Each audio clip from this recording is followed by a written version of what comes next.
ஒரு ஜோக் சொல்லட்டுமா?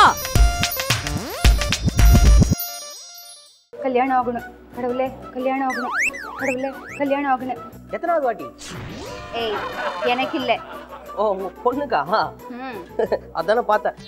மேடம் இப்படி திரும்ப இப்படி கீர்த்தி சுரேஷ் நீங்க சர்க்கார் முடிச்சு சீரியல் வந்துட்டுக்கிறீங்க, இங்கேயும் விட்டு வைக்க மாட்டீங்களே.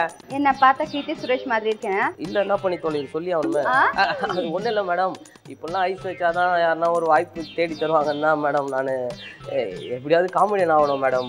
நீங்கள் டேரக்டர் கிட்ட போயிட்டு சொன்னீங்கன்னா நான் எப்படியாவது காமெடி ஆகணும். ஆனால் சத்தியமாக சொல்கிறேன் மேடம், கடவுள் மேடம் சத்தியமாக உங்கள் பேர் நான் மறக்க மாட்டேன் மேடம். என்ன பேர் என்ன சொல்லு? ஒன்றும் சொல்லியா? ஆமாம் உங்கள் பேர் என்ன மேடம்? ஷாம்லா. ஷாம்லா, ஐயோ சம பேரா இது, கடவுளுக்கு ரொம்ப பிடிச்ச பேரு. நான் இதை அப்படியே சொல்லி டேரக்டர் கிட்ட போயிட்டு வாய்ப்பு வாங்கிக்குவா. ஏய் இரு, அங்க என்ன பண்றியோ அது ஃபர்ஸ்ட் இங்க பண்ணி காணிச்சு. அப்படியா? டெஸ்டிங்கா? தாங்க மாட்டீங்க மேடம். எங்க பாருங்க, நல்லா பாருங்க. Body language. மூணு யானை லவ் பண்ணி தான் கல்யாணம் பண்ணணும்னு ஆசைப்பட்டுதான். 2 யானைக்கு லவ் மேரேஜ் ஆயிடுச்சான், ஒரு யானைக்கு மட்டும் ஆகலையா. ஏன்னு சொல்லுங்க. ஏன் கல்யாணம் பண்ணல? தெரியலையா? எல்லாம் விதி மேடம். அது கஷ்டப்படுதா லவ் பண்ணி. ஆனா கடவுள் சேர்த்து வைக்க. கொஞ்சம் வாப்பா.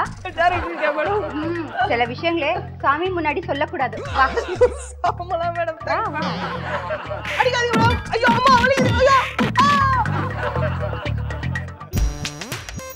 ஒரு ஜோக் சொல்லட்டுமா?